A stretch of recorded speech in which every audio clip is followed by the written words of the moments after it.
नमस्कार दोस्तों, मैं राजकुमार मौर्य। बहुत बड़ी खबर आ चुकी है उत्तर प्रदेश की राजनीति से। माफिया मिट्टी में मिलेंगे, कोई रोक नहीं सकता माफिया को मिट्टी में मिलने से। ये नकल माफिया ये कांग्रेस और समाजवादी पार्टी की विरासत है। इन्होंने पाला हुआ था, इन्हें यही लोग पालते थे। और आज उत्तर प्रदेश के मुख्यमंत्री योगी आदित्यनाथ को लेकर और समाजवादी पार्टी को लेकर दोस्तों, आपने देखा युवाओं का प्रदर्शन, युवाओं की शक्ति। जो सरकार कहा करती थी हमारे यहाँ इस्तीफा नहीं होता है, एनडीए में इस्तीफा नहीं होता है, यह यूपीए की सरकार नहीं है। युवाओं की शक्ति के सामने दोस्तों वर्तमान की तानाशाही सरकार झुक गई। और अब उत्तर प्रदेश के मुख्यमंत्री योगी आदित्यनाथ का जो बयान आ रहा है उसको लेकर आपका क्या कहना है? देखिए, योगी जी ने कहा नकल माफिया को मिट्टी में मिला देंगे। योगी बोले दोषियों को 10 साल तक की सजा और 10 करोड़ रुपए तक का जुर्माना होगा। उत्तर प्रदेश के मुख्यमंत्री योगी आदित्यनाथ कहते हैं कि माफियाओं को, नकल माफियाओं को मिट्टी में मिला देंगे। लेकिन माफियाओं की अगर हम बात करें तो योगी जी के जो भी सुजातीय माफिया हैं, किसी को मिट्टी में मिलाया गया? आप लोग बताइएगा। अब बात करते हैं नकल माफिया की। अब बात करते हैं फतेहपुर में योगी के द्वारा दिए गए बयान की। नकल माफिया मिट्टी में मिला दिए जाएंगे। धर्मेंद्र प्रधान के इस्तीफे के बाद योगी की प्रतिक्रिया आई है दोस्तों। अब यहाँ पर समाजवादी पार्टी ने इस मुद्दे पर योगी आदित्यनाथ को फंसा दिया है। कैसे फंसाया है? झूठ बोलना बंद करो मुख्यमंत्री आदित्यनाथ विष्ट ठाकुर जी। मतलब कि योगी जी को सीधा सीधा सपा की तरफ से चुनौती है। मुख्यमंत्री आदित्यनाथ विष्ट ठाकुर जी बताया जा रहा है।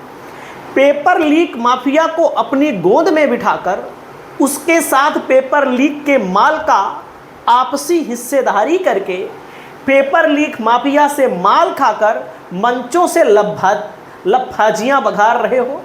थोड़ी तो शर्म करो दोस्तों। आपके सामने जो ये फोटो दिख रही है, इस फोटो में योगी जी कह तो रहे हैं माफियाओं को मिट्टी में मिला देंगे, लेकिन कौन से माफिया को? नकल माफिया को।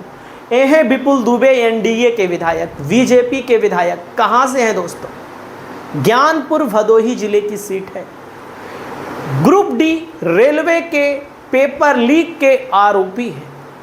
ट्रायल, इतनी ताकत है इन लोगों की कि अदालत में ट्रायल ही नहीं शुरू हो पा रहा है। और एक ओम प्रकाश राजभर के विधायक हैं, पेपर लीक के सबसे बड़े सौदागर। पेपर लीक के जब सबसे बड़े सौदागर योगी आदित्यनाथ से मिल रहे हैं, योगी जी से पहले से ही गठबंधन है उनका, तो योगी जी किस मुंह से कहते हैं कि माफियाओं को हम मिट्टी में मिला देंगे? आप लोग बताइए। पेपर लीक के आरोपी हैं दोनों। और बेदी राम दोस्तों, जो ओम प्रकाश राजभर के विधायक हैं, ये तो कई बार से इनके ऊपर मुकदमे दर्ज हैं, कई राज्यों में दर्ज हैं। समाजवादी पार्टी मीडिया सेल की तरफ से लिखा गया है पेपर लीक किस्सा यूपी में पेपर लीक कहानी के असल किरदार तो हैं यूपी के मुख्यमंत्री ठाकुर विष्ट आदित्यनाथ। विष्ट जी का पेपर लीक आरोपियों के साथ बहुत गहरा नाता है, साझेदारी है, माल का आपसी बंटवारा है। इसीलिए इनके द्वारा पेपर लीक अपराधियों को बचाया जाता है। यानी कि योगी जी पेपर लीक के आरोपियों को क्या बचाते हैं? फोटो खिंचवाते हैं। क्या उत्तर प्रदेश के मुख्यमंत्री केवल और केवल मंचों पर बोल करके लोगों को खुश करना चाहते हैं? वास्तविक खेल दोस्तों प्रयागराज से हुआ है। इस्तीफा जो हुआ है वो तो पूरे देश के युवाओं ने ताकत दिखाई। अलग अलग इलाकों में, अलग अलग शहरों में युवा छात्र शक्तियों ने धरना प्रदर्शन किया। और उसके ऊपर दोस्तों प्रयागराज में तो कमाल हो गया। बीजेपी के नेताओं को लेकर के, बीजेपी की पुलिस को लेकर के यहाँ पर वाटर कैनन पर लोग चढ़ाए।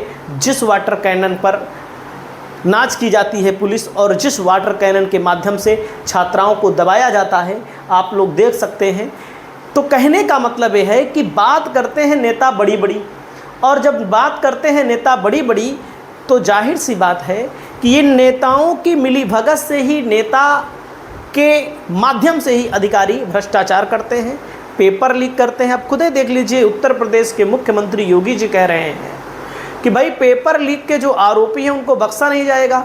सपा बसपा कांग्रेस को लेकर आरोप लगा रहे हैं। अभी सरकार आपकी है, आपकी सरकार है तो आपको जिम्मेदारी लेनी पड़ेगी, ये जनता की मांग है। बाकी आप लोग अपनी राय को बताइए। नमस्कार।